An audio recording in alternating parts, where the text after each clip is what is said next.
업무용 자동차 관련 2023년 개정된 내용 놓치시면 큰 손해 보실 수 있습니다.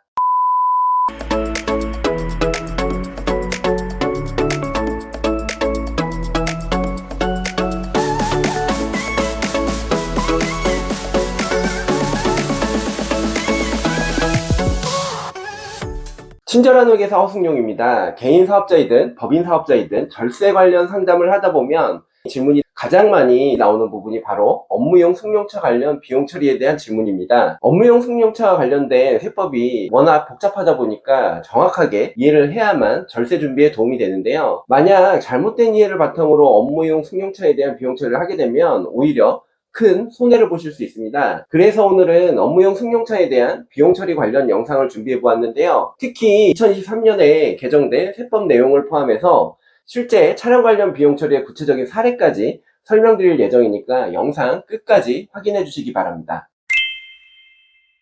업무용 승용차의 개념은 2016년에 세법에 처음 도입이 되었는데요. 원래 사업용으로 차량을 이용하게 되면 사업 관련 비용으로 전부 비용 처리가 가능했습니다. 하지만 일부 사업자들이 세금을 줄이기 위해 사적으로 사용하는 차량을 사업용으로 등록하거나 고가의 차량을 사업용으로 등록해서 비용 처리를 하는 경우가 많아지다 보니 업무용 차량 관련 무분별한 비용을 규제하기 위해 2016년부터 업무용 승용차라는 개념이 세법에 도입되었습니다. 즉 세법에서는 업무용 승용차에 해당이 되는 차량에 대해서만 일정한 범위 안에서 비용을 인정하겠다는 건데요. 구체적인 비용 범위에 대해서는 뒷부분에서 자세히 설명드릴 거고요. 반대로 얘기하면 업무용 승용차에 해당되지 않는 사업용 차량의 경우에는 이러한 비용 규제가 없다는 뜻으로 이해해 주시면 될 것 같습니다. 업무용 승용차인 경우는 비용 처리에 대한 제한이 있고 그렇지 않은 경우는 특별한 제한 규정이 없기 때문에 무엇보다 업무용 승용차의 범위를 확인하는 것이 중요합니다. 세법에서 비용 처리에 제한이 있는 업무용 승용차의 범위는 개별 소비세가 부과되는 승용차로 영업용 차량을 제외하고 사업에 직접 사용하는 승용차로 규정하고 있는데요. 일반적인 승용 자동차가 이 범위에 해당된다고 보시면 되고요. 다만 모닝과 스파크와 같은 배기량 1000cc 이하인 경차, 스타렉스 등과 같은 9인승 이상의 승합차나 화물용 차량은 그 범위에서 제외하도록 하고 있습니다. 제조사별 차종별로 업무용 승용차 해당 여부는 지금 보이시는 표를 참고해 주시기 바라고요. 또한 운수업, 자동차 판매업, 자동차 임대업, 시설대업, 운전학원업, 경비업 등과 같은 업종에서 사업에 직접 사용하는 영업용 자동차도 비용 제한이 있는 업무용 승용차의 범위에서 제외하도록 하고 있는데요. 사업의 수익 창출에 직접적으로 사용되는 업무용 차량의 경우에는 비용 제한 대상에서 제외해주겠다는 취지로 이해해 주시면 될 것 같습니다. 비용 처리에 제한이 있는 업무용 승용차의 범위에 대해서 설명드렸는데요. 그렇다면 모든 사업자분들이 앞서 설명드린 업무용 승용차를 사용하게 되면 무조건 비용 처리에 제한을 받게 되는 걸까요? 정답은 아닙니다. 업무용 승용차 비용 처리에 제한을 받는 사업자는 법인 사업자, 개인 사업자 중 복식장부 대상자, 성실신고 사업자, 그리고 전문직 사업자만 해당이 됩니다. 즉 개인 사업자 중 간편장부 대상자인 경우에는 업무용 승용차를 사업에 이용한다고 해도 비용 한도 등에 대한 세법상 규제는 없다고 보시면 됩니다. 업종별로 성실신고 확인 대상자, 복식장부 대상자와 간편장부 대상자를 나누는 기준은 지금 보이시는 표를 참고해 주시기 바라고요. 앞서 업무용 승용차의 경우에는 비용을 처리하는 데 있어 요건과 제한이 있다고 말씀을 드렸는데요. 이걸 세법에서는 비용 처리 특례라고 말합니다. 비용 처리를 위한 특별 규정 정도로 이해해 주시면 될 것 같은데요. 업무용 승용차의 비용 처리 특례에 해당되는 경우 다음과 같은 세 가지 특징이 있습니다.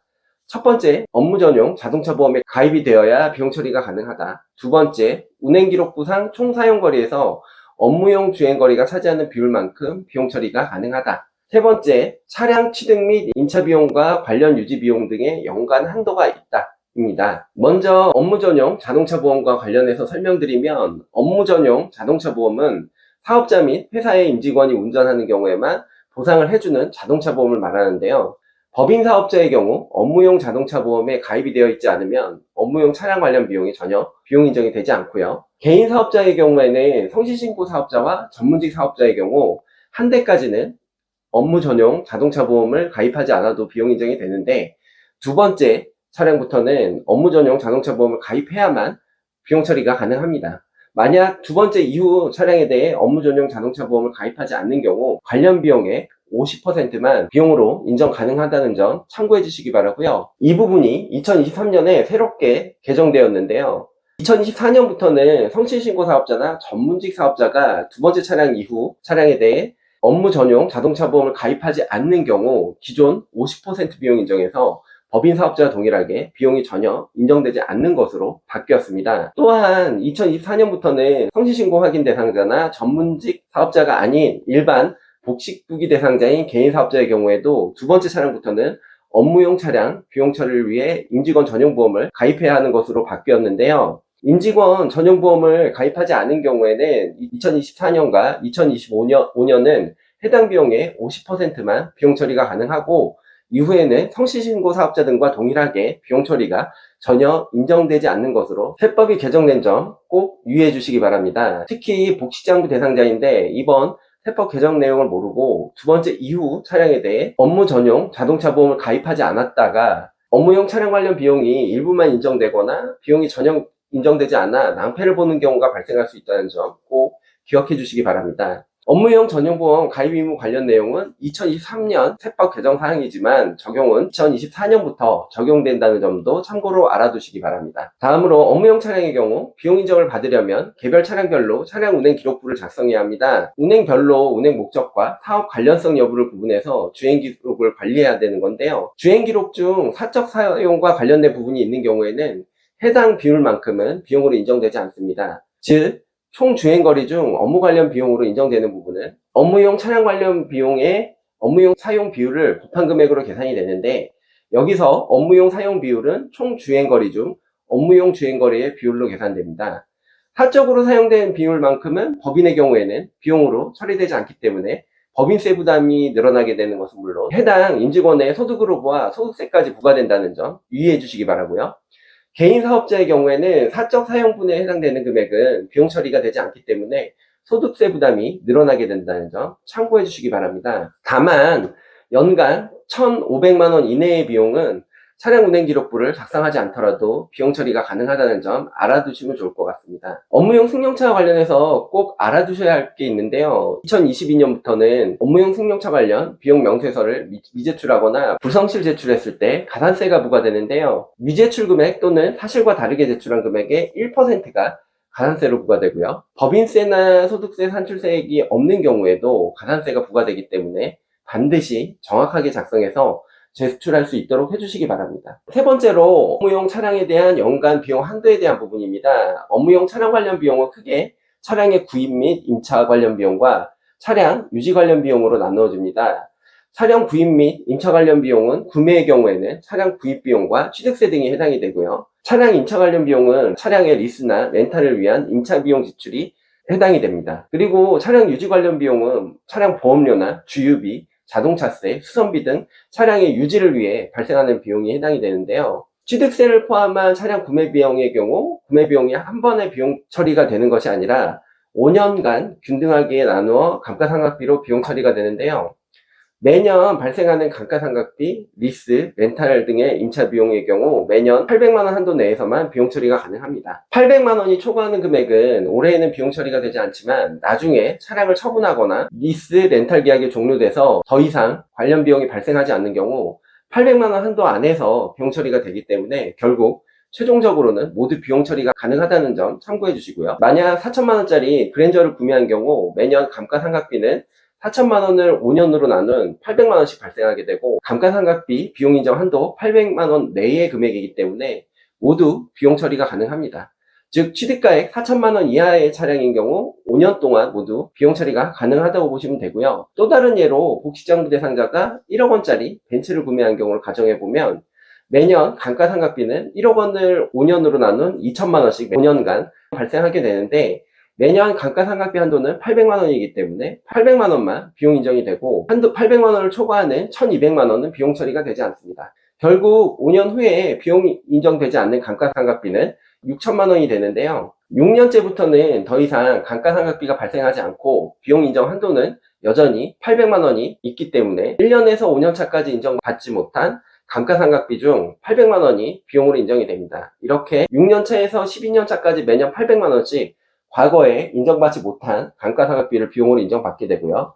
마지막 13년 차에 남은 금액의 400만 원이 비용으로 인정되면서 취득가액 1억 원이 모두 비용 처리됩니다. 즉 고가의 업무용 승용차를 구매하더라도 5년보다 긴 기간에 걸쳐 비용 처리되는 것이 다를 뿐 결국 취득가액 모두 비용 처리가 된다는 점 기억해 주시기 바라고요. 리스나 렌탈의 경우에도 감가상각비 대신 연간 임차 비용이 발생한다는 점만 다를 뿐 기본적인 비용 계산 구조는 동일하다는 점 참고해 주시기 바랍니다. 지금까지 소득세나 법인세 측면에서 업무용 승용차에 관련 비용 처리를 어떻게 해야 하는지 설명을 드렸는데, 업무용 승용차의 경우 구입, 임차, 유지 등과 관련된 부가가치세 매입세액이 있는 경우 매입세 공제가 되지 않는다는 점도 하나의 특징으로 알아두시기 바라고요. 부가세 불공제 부분은 법인과 모든 개인 사업자에게 적용된다는 점 참고해 주시기 바랍니다.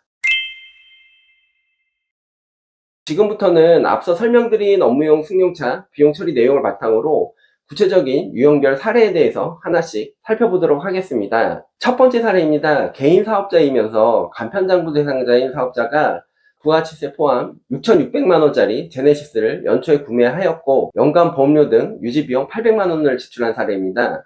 우선 제네시스의 경우 비영업용 소형 승용차에 해당되기 때문에 매입부가세 600만원은 불공제되고요.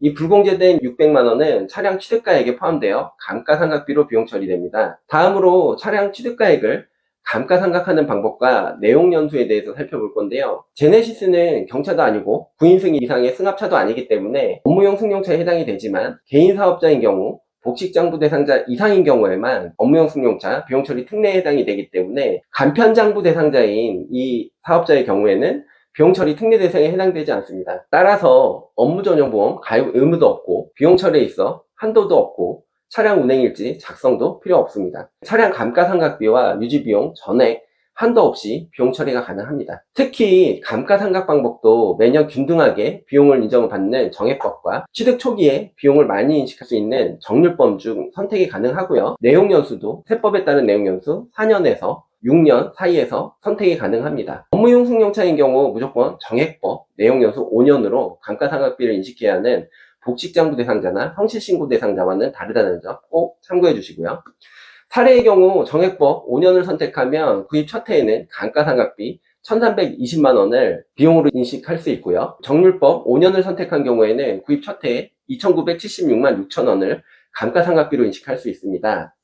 매년 1,320만원의 감가상각비를 인식해야 하는 복식장부 대상자와 비교해서 납세자의 선택에 따라 차량 취득 초기에 많은 감가상각비를 인식할 수 있다는 장점이 있습니다. 앞선 사례대로 정률법 5년을 선택하게 되면 취득 첫 해 감가상각비 2,976만원과 차량 유지비 800만원을 합쳐 총 3,776만원을 비용 처리할 수 있게 됩니다. 여기서 취득 첫 해의 경우 정률법의 감가상각비가 정액법보다 훨씬 크기 때문에 정률법을 선택하는 것이 무조건 유리한 거 아니냐고 오해하실 수 있는데요.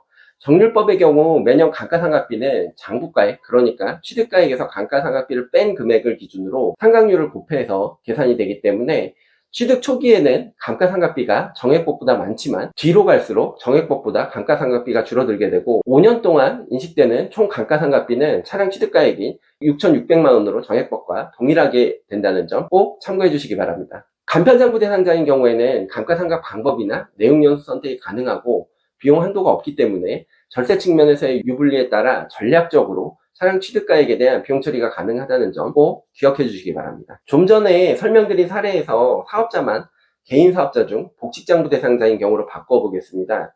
비영업용 소형 승용차에 해당이 되기 때문에 매입부가가치세 600만원이 불공제되는 건 동일하고요. 개인 사업자이면서 복식장부 대상자이기 때문에 업무 전용 자동차 보험 가입 의무는 2023년까지는 없습니다.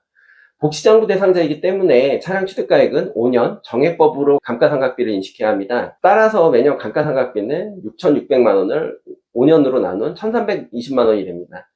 차량 유지비는 말씀드린 대로 800만원이기 때문에 1,320만원에 800만원을 더한 총 2,120만원의 업무용 차량 관련 비용이 발생하게 되고 이 금액은 1,500만원을 넘기 때문에 차량 운행일지 작성이 필요하게 됩니다. 차량 운행일지를 작성하고 업무용 사용 비율이 100%인 경우 차량 유지비 800만원은 모두 비용 처리가 가능하고요. 다만 감가상각비는 연간 한도 800만원이 있기 때문에 800만원을 초과하는 520만원은 비용 인정이 되지 않습니다. 5년 동안 비용 인정이 되지 않는 감가상각비 총 합계는 1,600만 원이 되는데요. 6년째부터는 감가상각비 한도는 여전히 800만 원이지만 감가상각되는 비용은 없기 때문에 2,600만 원 중 800만 원 한도 내의 금액인 800만 원이 비용 인정되고요. 이런 식으로 7년차, 8년차까지 800만 원씩 비용 인정된 후 9년차에 최종 200만 원이 감가상각비로 인정이 돼서 차량 취득가액 총 6,600만 원이 모두 감가상각비로 인정된다는 점 참고해 주시기 바랍니다. 만약 사업자가 개인이 아닌 법인인 경우에는 업무 전용 자동차 보험 가입 의무가 있다는 점이 다르고요. 업무 전용 자동차 보험을 가입하지 않은 경우에는 비용이 전혀 인정되지 않습니다. 그리고 법인이 업무 전용 자동차 보험을 가입한 경우에는 업무용 차량 비용 처리와 관련해서 좀 전에 설명드린 복지장부 대상자와 동일하게 처리된다는 점 참고해 주시기 바랍니다. 앞서 고가의 제네시스를 기준으로 설명을 드렸는데 이제 그랜저 사례를 가지고 설명을 드려보겠습니다. 차량 취득가액 부가가치세 포함 3,960만 원인 그랜저를 연초에 취득하고 차량 유지비를 연간 700만 원을 지출한 사례를 살펴보겠습니다. 비영업용 소형 승용차에 해당되기 때문에 개인과 법인 모두 매입세 360만 원은 불공제된다는 점 동일하고요. 간편장부 대상자인 개인사업자의 경우 앞서 제네시스의 사례에서 설명드린 것처럼 업무 전용 자동차 보험 가입 의무도 없고 비용 한도도 없고 차량 운행 일지를 작성할 필요도 없습니다. 그리고 감가상각 방법이나 내용 연수도 납세자의 선택이 가능합니다. 그렇다면 복식장부 대상자인 경우는 어떻게 될까요? 2023년 기준으로 보면 업무 전용 자동차 보험 가입 의무는 없고요. 차량 감가상각비는 차량 취득가액 3,960만 원을 5로 나눈 매년 792만 원이 발생합니다. 여기에 차량 유지비 700만 원을 더하면 연간 차량 구입 및 유지와 관련된 비용은 1,492만 원이 됩니다.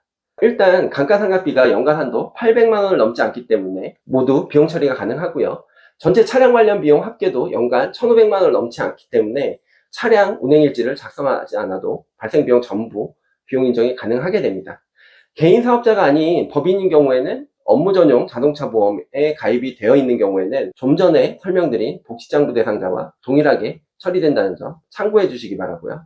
세 번째 사례로 만약 카니발 9인승을 부가세 포함 4,950만 원에 구입하고 연간 차량 유지비로 700만 원을 지출한 경우를 살펴보겠습니다. 9인승 승합차의 경우 병업용 소형 승용차에 해당되지 않기 때문에 매입 부가세 450만 원에 대해 부가세 공제가 가능합니다.